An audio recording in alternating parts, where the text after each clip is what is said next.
Welcome to Walking the Earth, India. Today we are in the ancient city of Rajgiri in the Indian state of Bihar. So Rajgiri, this is related to the seat of the king. This was the capital of the ancient kingdom of Maghada. And 2,500 years ago, this was one of the most important places in the known world. Why do I say that? Because 2,500 years ago, you had a special movement taking place all around through the forests and hills of this region. This was one of the main areas that Siddhartha Gautama, the Buddha, lived and spent time.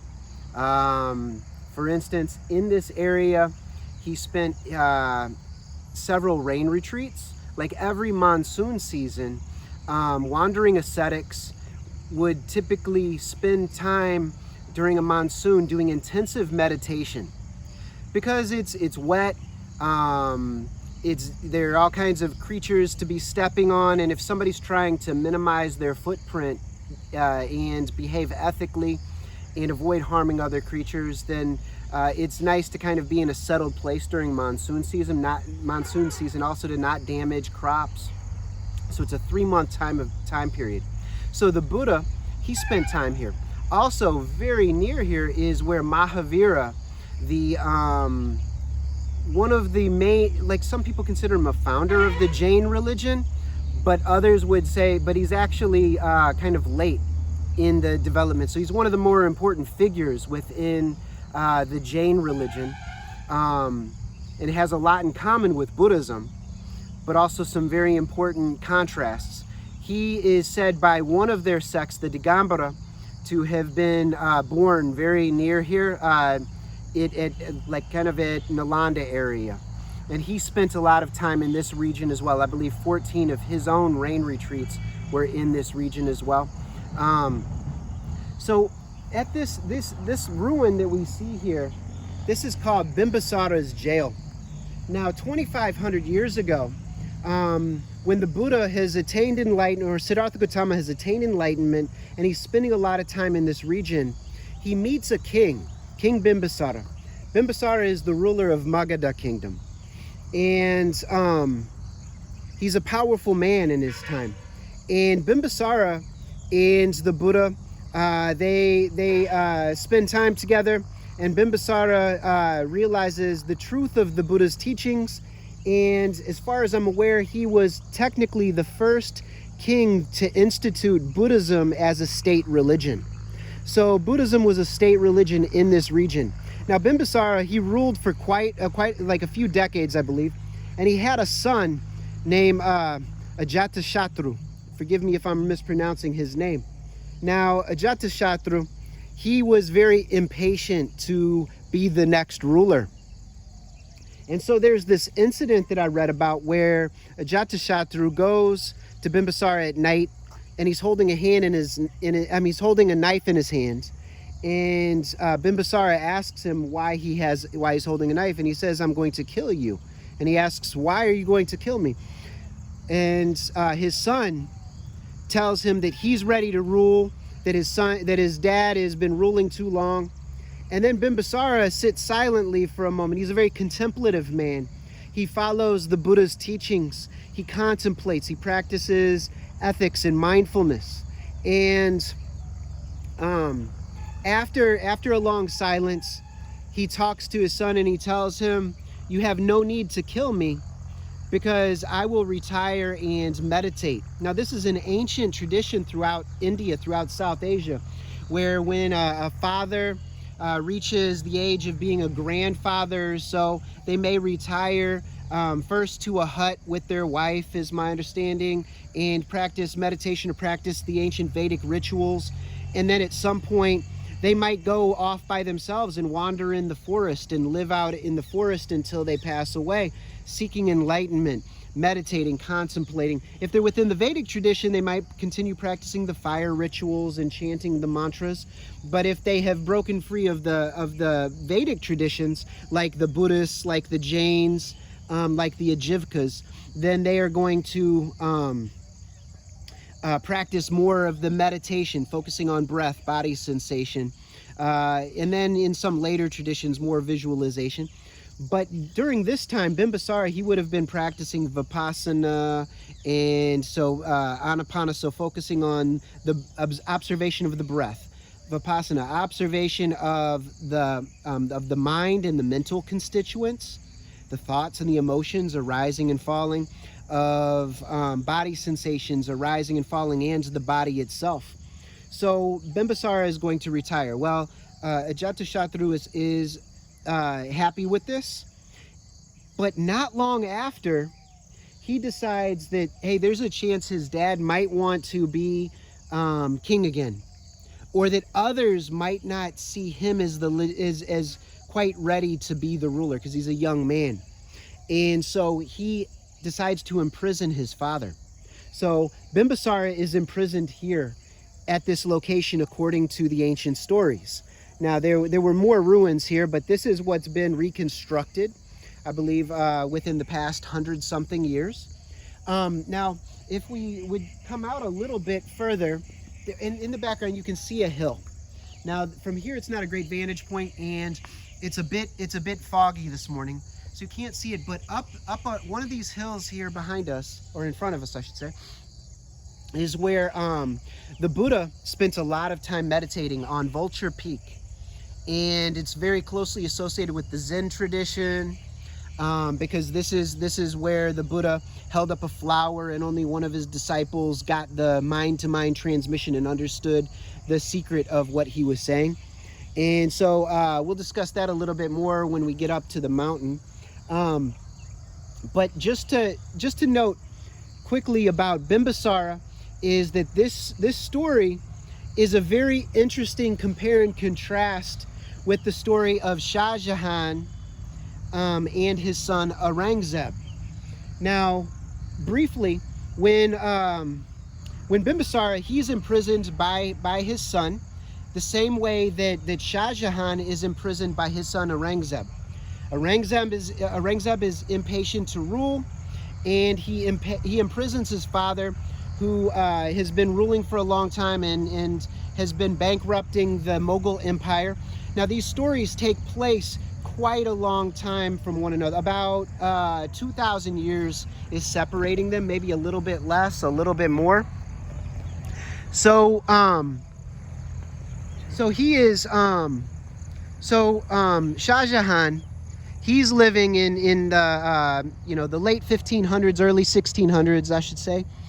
And when he's imprisoned, his son has him imprisoned at the Agra Fort, across the Yamuna River from the Taj Mahal, which is the Shajahan built many forts and masajid or mosques, but the Taj Mahal is the one we remember his name for. Even though he wasn't the architect, he was the one who commissioned it and was engaged in managerial dimension or aspects of the project, I believe. So Shahjahan's imprisoned in Agra Fort. Bimbasara is imprisoned here. Bimbasara can look up at Vulture Peak and he can see the Buddha meditating. This is the story. Now, this is quite a distance. He would have needed some very, very like high quality eyes to be able to see the Buddha. But at the same time, it could be that people in older times did have better vision because they weren't looking at screens. They were training their eyes readily. They were breathing clean organic air, drinking clean living water, eating clean living organic food on a day-to-day basis. So it could be that his vision was better, or maybe it was just that he could visualize the Buddha up on the peak. So every day, Shahjahan can see where his wife is buried and can see the Taj Mahal that he's built, this lovely building. So they're both looking at something while they're imprisoned by their sons, who want to steal the rulership of the kingdom, of the empire. Another similarity is both involve wives, in the sense that in the story of Shahjahan, his wife has already passed away and he's looking out toward her. Whereas Bimbasara, his wife comes and visits him, because Ajatashatru, his idea for this imprisonment isn't just to imprison his father. It's to make sure his father dies. And so the way he does this is he's going to have his father starve himself to death.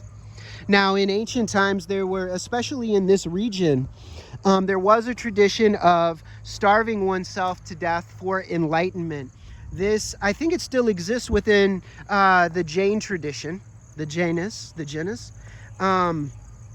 which have their origin in this region, just like Buddhism, and the other shamanic movements or forest movements, including the Ajivkas.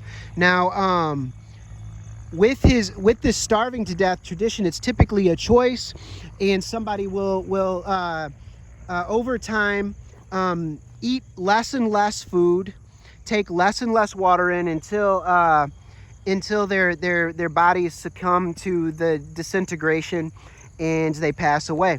Now, Bimbisara's wife, she was the only one allowed to come and visit Bimbasara. And the story is that she began sneaking food in. And then after a few days, the guards noticed that Bimbisara is not decaying. He's not declining. He's not losing weight. He's not losing his energy. So then they begin to search his wife, the queen, and they realize, the queen mother, and they realize that yes, she's sneaking in food. So then there's another stage to the story where instead what she decided to do is she made a paste of milk, honey, and flour, and she would rub it all over her body, and then the king would lick it off of her body for sustenance. Now this is one of the stories I read. Then they discovered that she was doing this, and they prevented her from doing so. Then Bimbisara continues to live a little bit longer, and the story is that he had been, he'd reached a certain level of enlightenment following the Buddha's teachings. He was a Sotapanna, he was a stream enterer, if I'm remembering correctly what the term means. So he was able, through meditation, to derive nutrients. Now, there are people today who still claim that through sun gazing and through breathing in air, clean air, that we can sustain ourselves. They call them breatharians, aeritarians. And this is connected to the meditation tradition. And there could be something to it to some extent. I'd be curious in hearing what you have to say. Most of us are going to be skeptical of such a thing. Within the Muslim tradition, there's a tradition that during the apocalypse or the end times, that there will be a number of Muslims who will survive on chanting dhikr, alhamdulillah, subhanallah, etc. And so this way of surviving through a type of contemplation, through a meditation, it exists within many traditions. We'll discuss this in another video. But one other thing that I wanted to add about the compare and contrast between Bimbisara of ancient Maghada and Shahjahan of the Mughals is that food is involved. So clearly we've got Bimbisara who's being starved to death, and he's getting food from his wife and then through meditation. But Shahjahan, his wife had already passed away, and there is he was allowed by his son Aurangzeb, he was allowed 1 meal per day. And he could have, or not 1 meal per day, he was allowed to eat one type of food. And he chose wisely lentils, because lentils can be prepared in a variety of ways and hold a great deal of nutrition in them. So he was eating this meal per day, and connected to meals, Aurangzeb is in many stories considered to be a cruel man. He killed the heir apparent. So Shahjahan had a son, Dara Shikoh, who was his chosen inheritor, who was going to be the next Mughal emperor. Dara Shikoh was known for being very intelligent, very spiritually minded. I believe he was, like many of the Mughal emperors, he was initiated into the Chishti order of the Sufis. He was an expert in Persian, is my understanding, Farsi, and he translated the Upanishads, which are from the same era as the Buddha and Mahavira of the Jains, 2600 years ago. So this is back before the Common Era. So I'll go ahead and draw this to a close, but if you happen to know about points that we could compare and contrast between King Bimbisara and Emperor Shahjahan, it would be quite interesting. Obviously, one holds a small territory of Maghada in Bihar, and then one holds a giant empire across South Asia. One is Muslim, one is Buddhist. Both are known for building projects. Well, Bimbisara, I don't know if it's as much building projects as donation projects. He did build some things for the Buddha. But anyway, if you know of any points of compare and contrast, please share them in the comments. And I will do my best to make a video that is more detailed and clear in the point-by-point compare and contrast. If you might be interested, let me know if you're interested in that. So we'll go ahead and draw this to a close here at King Bimbisara's jail in the ancient city of Rajgiri in the modern state of Bihar, formerly the empire or the kingdom of Maghada in the Republic of India. Be happy.